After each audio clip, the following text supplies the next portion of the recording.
crier honnête. Ou même, faut qu'on réponde respect. La caille nous, dans la culture, nous, là, on a entré la caille, ou bien la entré dans l'espace, li crier honneur pour l'annoncer que la vini. Ou même, si accepter que moun sa entre la caille, bienvenue la caille, ou répondre respect. Moi crier honneur. Respect. Non pas, c'est Sarafina. Je vais raconter nous une petite histoire sur un petit monde qui relève Tizekle. Tizekle, c'est un petit monde, j'ai le calé en pile, très intelligent. Eh bien, un jour, pendant Tizekle a sauté l'école, la rentré la caille, maman même t'a brasse son bouillon sur du feu. Il tend des potes la frapper, blow! Tizekle paraît, il retire le chapeau que t'es dans la tête là, le voyait, il retire le sac là dans le dos, il dépose la terre, blow! Il chita le fâché, il croise les bras. 4000 marées dans le front. Maman dit, oh, Tizekle, comme ça, montre même bonsoir pas dit. Maman me fâché. Oh, Tizekle, qui ça qu'il faut fâcher comme ça? Maman, je dis à pendant dans l'école là, ou un camarade qui dit comme ça que nous-mêmes noirs, c'est esclaves seulement nous. On pile un paquet d'esclaves, rien encore nous pays. Maman tellement fâchée. Qui ça qu'il faut fâcher à Zekle? Maman, moi senti c'est menti. Moi pas comme ça pour me te répondre. Je senti c'est point moi t'avouer, c'est pied moi t'avouer. Pas comme ça pour me répondre. Moi fâché maman. Maman ferme du feu là, couvre bouillon. Dit Tizekle, chita pour me raconter. Ou gen raison fâché. Parce que oui, c'est pas vrai que nous-mêmes peuple noir, ces esclaves nous simplement que nous pas rien encore. Peuple noir, ancêtres nous avant même que m'te fait, bon pas quand même comme si m't'a fait aller ouais pour même. Moun sa yo c'est dans royaume yo te kon vivre. De pourtant des royaumes, autant des rois, autant des reines. C'est moun qui était bien. C'est moun qui pas comme ça. C'est moun qui te savait, qui te connaît, qui gagne pile connaissance. Côté autant de yore les Égypte là, côté gen pyramide yo. Et bien pyramide ça yo, qui a sous pensé, qui construit yo, à main yo. Et bien ces ancêtres nous même peuple noir qui construit pyramide ça yo. Bagay jusqu'à présent pyramide ça yo là pas gen moun qui compte comment yo te fait et pas gen moun qui ka reproduire yo jan yo te fait là. C'est nous-mêmes peuple noir. Ou l'autre si bagay m'a dit encore pour leur arriver l'école là pour ka répondre camarade là.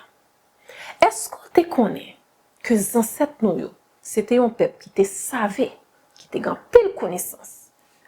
Quand une université Tombouctou qui dans côté jodi en yoré les Mali. C'est là en pile nan yo fait tout étude apprendre tout ça et yo pour apprendre. En pile européen, en pile monde tout côté aller dans l'université ça pour aller chercher sa vie maintenant tête yo. Et ben c'est la caille non. Gan pile monde jusqu'à présent, il a cherché connait dans l'université ça qui la caille noir et puis on prend même connaissance ça pour y craser nous mettre nous à terre. Ou dit demain on prend l'école là, ou prend répondre camarade là, on prend le voyer point, on prend le voyer pied. Non.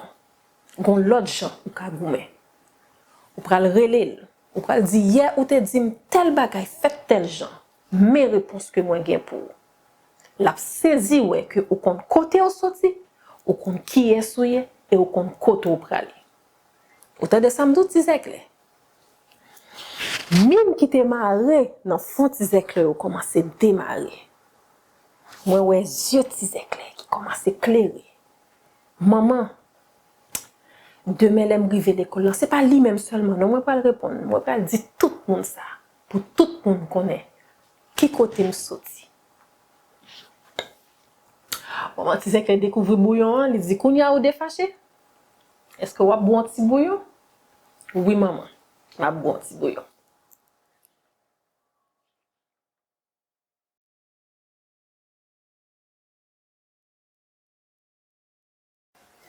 ou même qui te chita, qui t'attendait maintenant, qui sort comprendre dans l'histoire maintenant.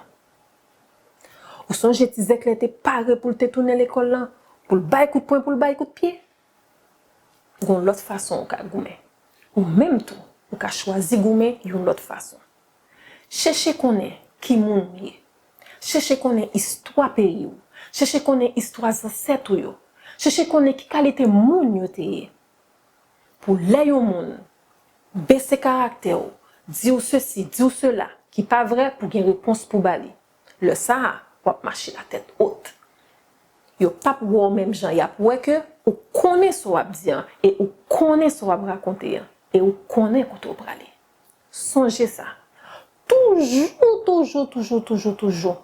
Cherchez une façon pour apprendre sous pays ou, sous culture, sous race ou, pour qu'à toujours connaître koto sorti, pour qu'à connaître koto brale.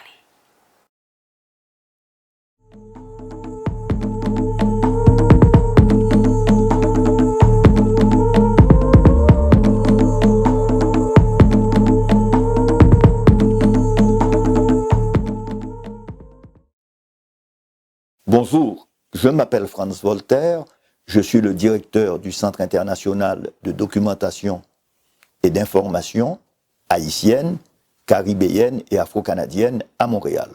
Un centre qui existe depuis 1983 et qui travaille sur la recherche dans les communautés afro-canadiennes. Alors, on commencera par aborder d'abord la question du peuplement des hommes en Afrique. Commençons par signaler que notre espèce Homo sapiens est née en Afrique, que tous les êtres humains proviennent de cette même espèce et qu'il n'existe qu'une seule race humaine, c'est Homo sapiens. Certainement, le taux de mélanine, c'est-à-dire ce qui nous donne cette couleur noire, va varier d'une région à l'autre du monde, dépendant de l'environnement. Par exemple, on sait très bien que les Européens sont devenus blancs à partir de deux mutations. Celle qui va donner les yeux bleus et celle qui va changer la couleur parce que c'était dans des régions froides pour pouvoir assimiler la vitamine D. Donc, il est clair que la question de race humaine, c'est une construction des Européens qui ont construit des catégories pour dire qu'il existait plusieurs races humaines. Mais nous savons tous aujourd'hui, avec les recherches scientifiques, qu'il n'y a qu'une seule race humaine.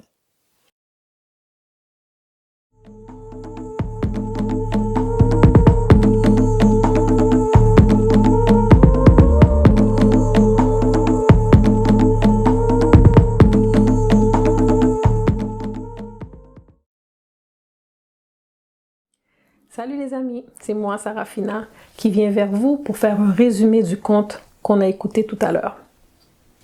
Qu'est-ce que vous avez compris? Ou plutôt, qu'est-ce que vous avez retenu?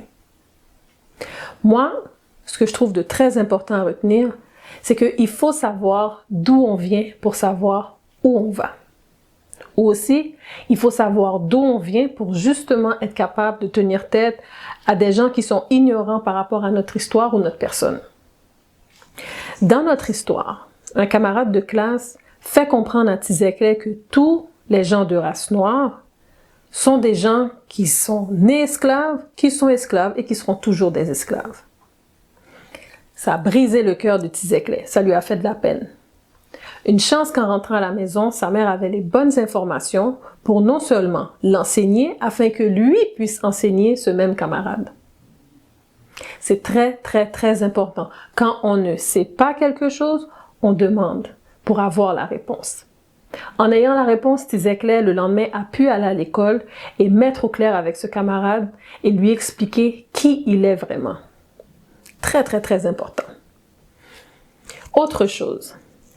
Dans notre histoire, on décrit Tizekle comme une personne qui gagne j'ai calé. Qu'est-ce que ça veut dire j'ai calé? Une personne qui gagne j'ai calé, c'est une personne qui est allumée, qui est alerte, qui analyse, qui regarde et qui écoute, qui est intelligent, comme toi. Vous êtes tous, toutes des G calés. Vous êtes intelligents, intelligentes, vous regardez, vous essayez de comprendre, vous posez des questions, vous analysez. G calé. Une autre chose qu'on a entendue aussi dans le conte, 4 mines marines en front. Front. 4 mines. C'est quand quelqu'un est fâché. On imagine les points ici ou les rides ici qui font en sorte qu'on a cette allure. C'est ce qu'on appelle 4 mines marines en front. C'est quelqu'un qui est en colère ou qui est fâché.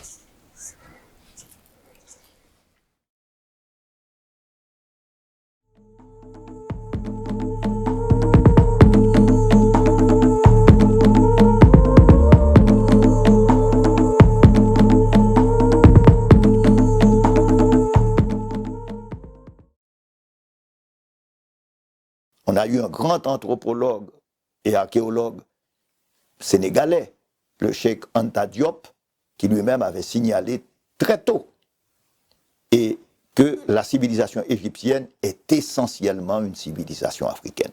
Ce sont eux qui ont construit les bases de la mathématique, ce sont eux qui ont construit les grandes pyramides que nous connaissons aujourd'hui, qui ont élaboré une philosophie. Et donc, l'Égypte, les Grecs disaient que c'était la mère de toutes les civilisations. Alors, l'Égypte nous a laissé, pendant ces millénaires, des traces de cette civilisation qui avait su contrôler ce grand fleuve qu'est le Nil, les gens disaient que l'Égypte était un don du Nil, qui ont permis le développement d'une agriculture importante, qui ont permis le développement de grandes villes et le développement d'une écriture très particulière. C'était l'écriture avec des hiéroglyphes. Donc l'Égypte est une des très grandes civilisations parmi les plus anciennes, sinon la plus ancienne dans le monde. À côté de l'Égypte, il y a le Soudan. Le Soudan, c'est le pays des Noirs, c'est ce que ça veut dire. Le Soudan aussi a développé une très grande civilisation. Pendant très longtemps, on a sous-estimé le Soudan. Mais le Soudan, on a vu qu'il y avait aussi plus de 200 pyramides. On oublie que le Soudan a été un pays avec un niveau de développement très élevé. C'est le pays aussi où l'on produisait beaucoup d'or. En dehors du Soudan et tout près du Soudan, il y a aussi l'Éthiopie. L'Éthiopie qui est une des plus vieilles civilisations chrétiennes. Et l'Éthiopie qui a développé aussi son propre système d'écriture et une langue religieuse qui était le Gèze. L'Éthiopie, c'est aussi une terre où on a vu une architecture extrêmement élaborée, par exemple une ville où Lalibela, où l'on a vu des églises presque creusées dans le roc. Donc l'on voit très bien qu'autour du Nil s'étaient développées de très très grandes civilisations urbaines, l'Égypte, le Soudan et l'Éthiopie. Donc l'Éthiopie est une de ces grandes civilisations africaines qui s'est développée jusqu'à notre ère. Et d'ailleurs, c'est un des rares pays africains qui n'aura jamais été conquis par les Européens. Il y avait aussi des États et des royaumes. Dans ce qui est le Nigeria actuel, on parle du royaume du Bénin, on parle du royaume du Dahomey, qui étaient des royaumes qui se sont développés à partir de cette période. On parle aussi, dans l'est du continent africain, du Zimbabwe. Et le Zimbabwe, où on en a retrouvé des murs énormes de plusieurs mètres de haut, parce que le Zimbabwe était aussi, à l'époque, une zone productrice d'or qu'il exportait vers le Moyen-Orient. On voit que donc l'image qu'il n'y avait pas de civilisation africaine est une image fausse, est une image qu'on a inventée à partir justement de l'expansion européenne pour donner de l'Afrique une image négative. Mais il y avait de grandes civilisations en Afrique, on a retrouvé leurs traces, Et c'est, je dirais, du Zimbabwe au Mali, à l'Empire du Ghana, au royaume côtier, et même au royaume du Sénégal. Différents royaumes ont coexisté donc en Afrique, et tout cela nous révèle des pays où il y avait de puissants empereurs, des rois puissants, et cela va durer jusqu'à la conquête de l'Amérique par les Européens au XVe siècle.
Sans faire référence aux cultures africaines.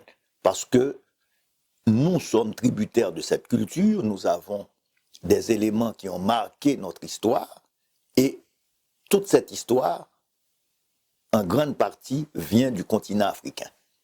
Alors, quand on a parlé de l'Égypte, du Soudan, de l'Éthiopie, ce ne sont pas les seuls grands États africains. Parce que, à partir du IXe siècle, avec justement l'arrivée des musulmans, on va voir se constituer de très grands empires africains. Un des exemples les plus intéressants, c'est par exemple l'empire du Mali. Alors vous savez qu'il y a une très grande ville au Mali, Tombouctou. C'est une ville où s'est développée une très grande université. Jusqu'à présent, on retrouve à Tombouctou des bibliothèques, des manuscrits extrêmement importants. Le Mali aussi était un très grand empire qui s'est développé avec un commerce avec les pays arabes à travers le Sahara. Le Sahara, qui est un énorme désert, avait aussi des routes commerciales et qui liaient le Mali à l'Égypte, au Maroc et même à l'Algérie. Donc on voit que le Mali avait développé un très grand empire. D'ailleurs, il y a une très grande anecdote. L'empereur du Mali, Kankan Moussa, qui était musulman, et vous savez, dans la religion musulmane, un des préceptes, c'était de faire le pèlerinage à la Mecque. Eh bien, parti pour faire son pèlerinage à la Mecque, l'empereur arrive en Égypte et il a déversé tellement d'or en Égypte que la monnaie égyptienne, donc le dinar basé sur l'or, va perdre de sa valeur parce qu'il y avait tellement d'or que ça va durer presque 100 ans. Et donc, on voit là la richesse de l'empereur, et on dit même que l'empereur, voulant savoir ce qu'il y avait au-delà des côtes d'Afrique, aurait organisé, bien avant les voyages des Espagnols avec Christophe Colomb, aurait envoyé son frère, qui n'est pas revenu en Amérique, avec une flotte pour découvrir ce qu'il y avait dans des continents qu'on pensait qu'ils existaient, mais qu'ils ne connaissaient pas. Mais cette flotte n'est jamais revenue. Mais disons, les gens disent qu'il y avait de cet empire du Mali, une grande flotte partie et qui serait arrivée en Amérique.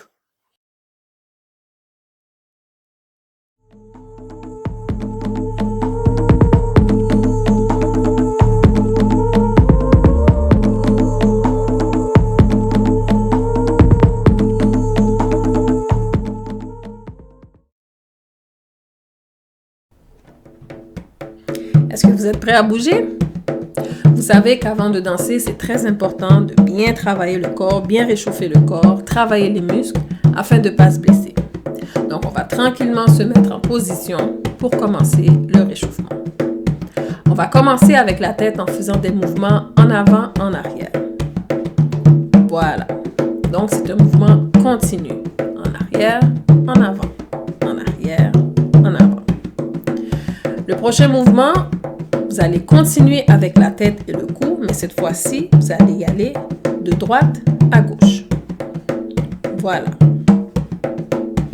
Encore une fois, c'est un mouvement continu. On va toujours continuer à travailler le cou et la tête en faisant des cercles complets en commençant vers la droite. Prêt? Et voilà. On y va pour une deuxième fois. Une troisième fois. Et après la quatrième fois, on fait le même mouvement, mais cette fois-ci, vers la gauche. Et voilà. On y va pour 2. Pour 3. Et on finit pour 4. Maintenant, on se prépare à travailler nos épaules. Vous faites comme si vous vouliez toucher vos oreilles avec vos épaules en les montant vers le haut. Les bras bien droits. Prêt? Voilà. Monte les épaules en les redescendant, mais toujours en gardant les bras bien droits. Le prochain mouvement, on va continuer à travailler les épaules en les ramenant vers l'avant et en les poussant vers l'arrière. Donc, on garde les bras bien ouverts, les mains sur le haut des cuisses et on ramène en avant et on pousse en arrière. Maintenant, on travaille les bras en faisant des grands cercles avec les bras vers l'arrière. Vous continuez vos cercles. Ensuite, vous allez continuer le même mouvement, cette fois-ci avec les cercles vers l'avant. Voilà. Ensuite, on va travailler les hanches. Vous allez vous mettre en position, main sur les hanches. Avec le bras droit, vous allez pencher le corps sur le côté gauche. Voilà.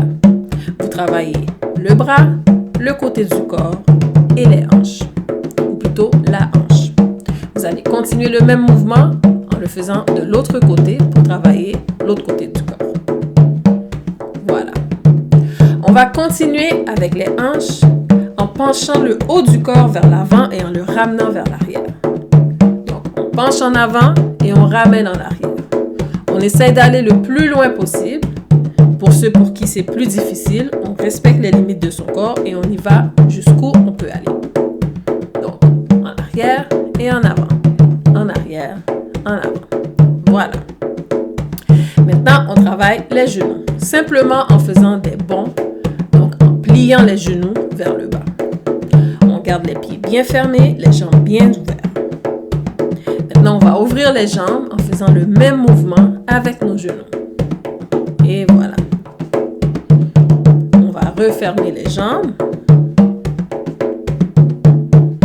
Voilà, toujours en pliant les genoux. Pour rouvrir les jambes, en pliant les genoux toujours. Voilà. Et ensuite, on finit le mouvement en refermant les jambes.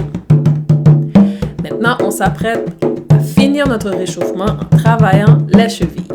On va commencer avec la cheville droite et on va tourner vers l'extérieur, donc vers la droite. Et on tourne. Et voilà. On va faire le même mouvement mais en tournant la cheville vers la gauche. Donc, vers l'intérieur.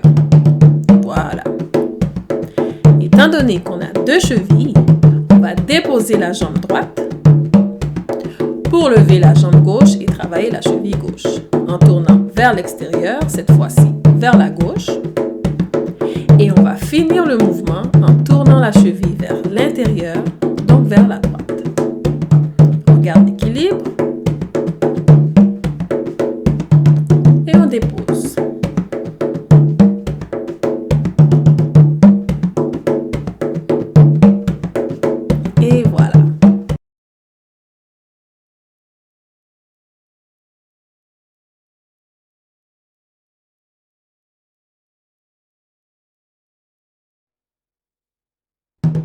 Donc aujourd'hui, on danse du afro. Je vous invite à vous asseoir et à bien regarder l'exécution des mouvements. Regardez l'expression faciale, l'expression corporelle pour pouvoir bien exécuter la danse. Le afro, c'est une danse qui est dansée en l'honneur de nos ancêtres rois et reines. Donc, qui dit roi et reine, on parle de royaume, on parle de royauté, on parle de bien-être, on parle de respect et d'assurance. Donc, l'allure toujours solennelle, le corps toujours bien droit, le buste bien droit.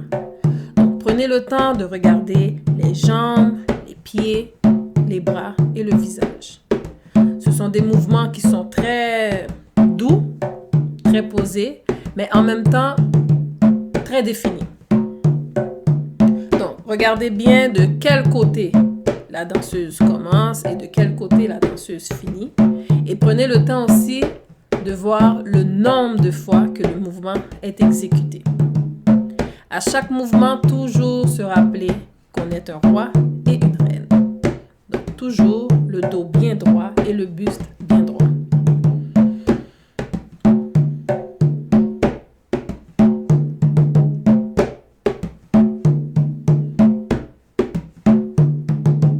Généralement, les mouvements sont par 4. Donc, toujours 4 fois. On commence le plus souvent à droite et à gauche. Donc, c'est pour ça que c'est important que vous regardiez dans quelle direction le mouvement a été exécuté pour pouvoir savoir dans quelle direction il va finir. Donc, on s'apprête à la fin. On avance vers la fin. Et voilà.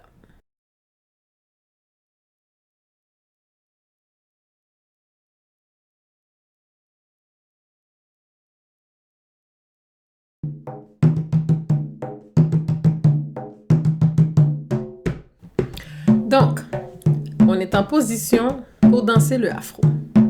Vous avez bien pris le temps de regarder la chorégraphie. Maintenant, on va décortiquer chaque mouvement un après l'autre. Donc, vous vous rappelez que le afro, c'est une danse solennelle, dansée en l'honneur des rois et des reines, nos ancêtres. Donc, le buste toujours bien droit, la tête bien haute, les bras bien ouverts. Et on se prépare à marcher avec une allure sereine. Donc, prenez le temps de faire le tour de la pièce dans laquelle vous êtes. Vous pouvez partir de gauche à droite, de droite à gauche. Vous pouvez avancer, vous pouvez reculer. Vous pouvez rester sur place, mais toujours garder le dos bien droit et le buste bien droit. Maintenant, les bras bien écartés, les paumes des mains vers le ciel, en position où on montre la couronne bien installée sur notre tête. Assurez-vous que vos bras sont bien ouverts, pas trop collés sur le corps, pour pouvoir être bien positionnés. Vous allez tourner la tête à droite et à gauche. N'oubliez pas que dans la chorégraphie, on fait ce mouvement que 2 fois. Mais là, on le répète ensemble. Donc, les bras bien ouverts, la paume des mains vers le ciel et la tête de droite à gauche. Comme ceci. Vous allez vous préparer ensuite à marcher vers l'avant. Toujours 4 pas. Vers l'avant, toujours avec les bras ouverts et les paumes des mains vers le ciel. Vous reculez aussi pour 4 pas. Un mouvement très facile, c'est comme si vous marchiez. Donc, une fois que vous l'avez fait d'un côté, vous le faites de l'autre. Donc, on avance et on recule. On essaie encore une fois. On avance pour 4 temps, pause, et on recule pour 4 temps, pause. Maintenant, pour la salutation, regardez les jambes. Donc, on a une jambe qui va vers l'avant et l'autre qui reste en arrière. Vous penchez le haut du corps vers l'avant, c'était comme si vous faisiez une révérence. Vous le faites de chaque côté et vous le faites en avant. Rappelez-vous que dans la chorégraphie, on part à droite, on va à gauche et on fait 2 en avant pour reprendre la séquence. Maintenant, on va ajouter les bras. Toujours à droite, ensuite à gauche et 2 fois en avant. Donc, regardez bien le mouvement des jambes. Donc, une jambe vers l'avant, l'autre reste en arrière. Le haut du corps bien penché vers l'avant. Et les bras, un vient rejoindre l'autre. Voici pour la salutation. Prochain mouvement, on s'assure de bien ouvrir le corps. Donc, on fait un mouvement d'écart au niveau des jambes. On ouvre en faisant un petit saut. Hop, un saut, hop, on ramène vers le milieu et on ouvre les jambes vers l'extérieur. On va ajouter les bras comme si on poussait quelque chose de chaque côté. Donc, on laisse les jambes pour le moment et on répète avec que les bras. Donc, on pousse de chaque côté, comme ceci. Donc, pour combiner le tout, on ouvre les jambes en faisant un petit saut et on pousse les bras vers l'extérieur. Comme ceci. Le mouvement n'étant pas encore fini, on va ajouter la deuxième partie qui vient avec ce mouvement.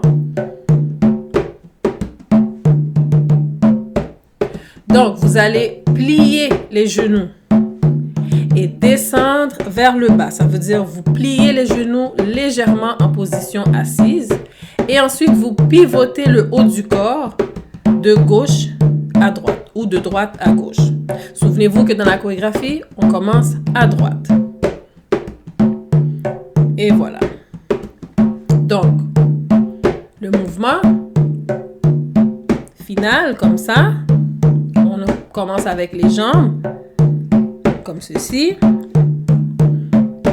On se met en position légèrement assise. On va combiner avec les bras, comme si on repoussait quelque chose de chaque côté et on pivote à droite et à gauche. Et voilà.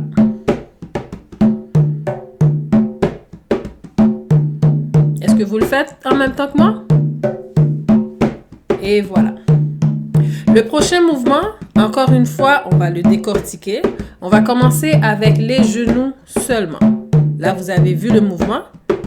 Donc, on plie les genoux en faisant 1, 2 ouverts. On fait 2 pas vers le milieu et on ouvre les jambes comme le dernier mouvement en écart. Donc, 1, 2 ouverts. On plie les genoux comme si on s'assoyait par terre. 1 ouvert. 1 ouvert. Maintenant, on va ajouter à ce mouvement la suite avec les mains vers l'estomac ou vers la poitrine et ensuite on repousse vers l'extérieur. Donc, on ramène vers l'avant, on pousse. On ramène vers l'avant, on pousse. C'est comme si on ramenait vers nous tout ce qui était positif et on poussait vers l'extérieur tout ce qui est négatif. On ramène et on pousse. On ramène et on pousse. Maintenant, si on veut combiner le tout, on fait les 2 pas au niveau des pieds vers le milieu en pliant bien les genoux. On ramène et on pousse. Quand on pousse, on s'assure que les jambes sont bien ouvertes et on fait un petit saut en ouvrant les jambes. Et voilà. C'est ça. N'oubliez pas de bien plier les genoux et de bien pousser les bras vers l'extérieur. Prochain mouvement. Comme vous voyez, c'est un mouvement qui travaille les hanches, les bras et les jambes. C'est un pas de 2 au niveau des pieds. Vous allez vers la droite, ensuite vers la gauche. On va prendre le temps de regarder que les pieds. Donc, vous voyez, 1, 2. On pousse vers l'avant, on ramène en arrière. 1, 2. 1, 2. À ça, on ajoute les bras qui ouvrent et ferment. Ouvre, ferme, ouvre. Ouvre, ferme, ouvre. On se concentre que sur les bras. Et ensuite, on va ajouter les jambes avec les bras pour le mouvement final. Et voilà. On ouvre, on ferme, on ouvre. Ouvre, ferme, ouvre. De chaque côté. Et voilà.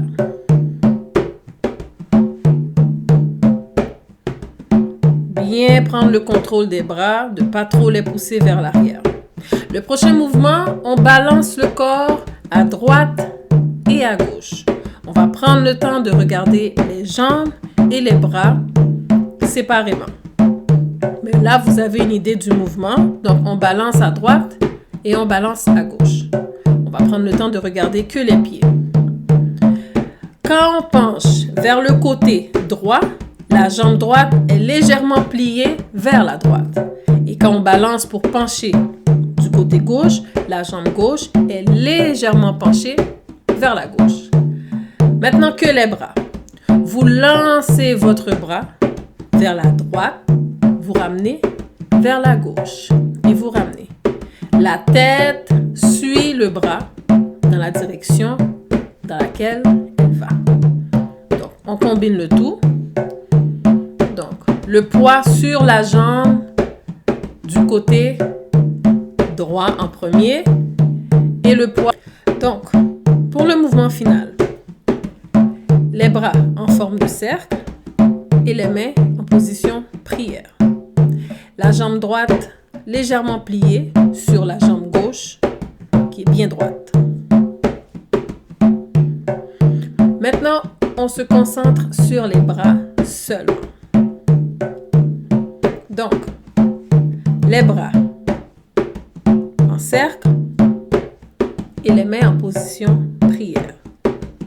Donc, on ouvre les bras grands comme un cercle et on finit en position prière. Pour la jambe droite, levée, légèrement pliée en appui sur la jambe gauche, comme ceci. La jambe gauche bien droite.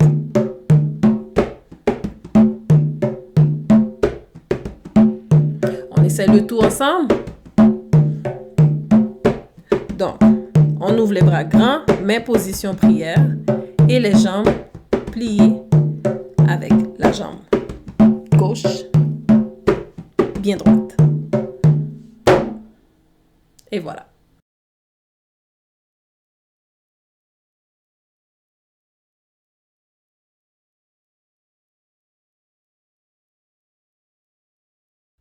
Donc, en position pour danser le afro. Les bras bien ouverts, la tête bien haute. Et on marche l'allure solennelle, le buste bien droit et le corps bien droit. Donc, assurez-vous de vous mettre dans la peau d'un roi ou d'une reine. Bien mettre sa couronne en évidence et tourner la tête à droite et à gauche. On marche pour 4 pas, pause et on recule pour 4 pas. Le même mouvement de l'autre côté. 4 pas vers l'avant, pause et 4 pas vers l'arrière, pause. Salutation à droite, salutation à gauche et 2 fois vers l'avant pour recommencer la même séquence. À droite, à gauche et 2 fois en avant. On ouvre le corps bien grand, position assise et on pivote le haut du corps vers la droite, vers la gauche pour 4 temps.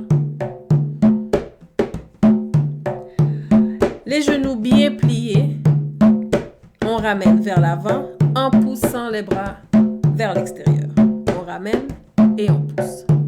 Mouvement d'ouverture au niveau des jambes et des bras vers la droite. Pas de 2, 1, 2. 1, 2. Pour finir, à gauche. Et on balance le corps vers la droite, ensuite vers la gauche, avec un mouvement étiré au niveau des jambes et des bras. Position finale. Et voilà.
vers 1452, Constantinople, qui était le dernier empire romain, la grande ville et le dernier État chrétien, tombe aux mains des Turcs. Et avec cela, il va y avoir fermeture de la Méditerranée. C'est-à-dire, les Européens n'ont plus accès je dirais, aux épices, aux biens. Donc il faut trouver d'autres routes. Et là commence aussi un processus nouveau de rechercher des routes commerciales différentes.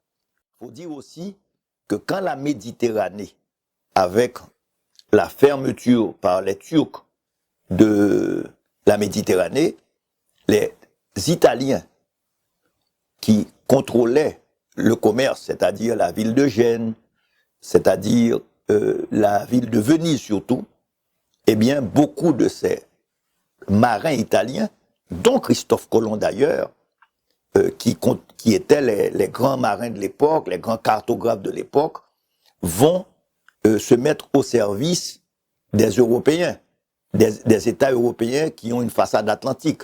C'est ainsi que si Colomb, après avoir offert ses services au Portugal, il va offrir ses services au roi d'Espagne.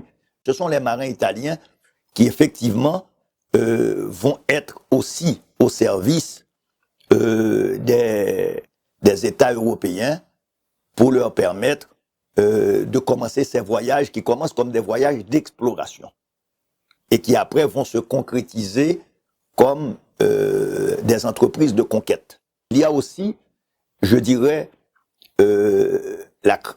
surtout au Portugal, l'invention d'un bateau, qui est la caravelle, qui va permettre la conquête. La caravelle, c'est le premier navire qui permet aussi de naviguer en haute mer. Il y a l'invention de la boussole, du sextant, donc un certain nombre d'inventions scientifiques qui va permettre aux Européens de dominer le commerce maritime dans le monde. Beaucoup d'innovations technologiques européennes sont en fait des emprunts aux Arabes qui eux-mêmes les ont empruntés au monde arabo-persan ou aux Chinois. Parce qu'il faut dire aussi qu'il y a tout un commerce dans l'océan Indien entre des commerçants arabes, des commerçants chinois, des commerçants et l'Inde. Donc, c'est à travers les Arabes, par exemple, qu'est arrivée la culture de la canne à sucre en Europe, surtout en Espagne. Ce sont les Arabes qui ont mis en place plusieurs innovations techniques. Les pays européens, donc, et surtout l'Espagne et le Portugal, ont adapté ces techniques. Il faut dire aussi que Christophe Colomb arrive dans les îles et en Amérique, il croit encore qu'il arrive aux Indes. Et c'est pourquoi il a appelé les Indes occidentales par rapport aux Indes orientales. Et le nom reste encore. Les gens parlent de West Indies, ils parlent encore des Indes Indias Occidentales, alors que le monde, et Christophe Colomb s'était trompé complètement sur les distances et il ne sait pas qu'il vient d'aborder un nouveau continent.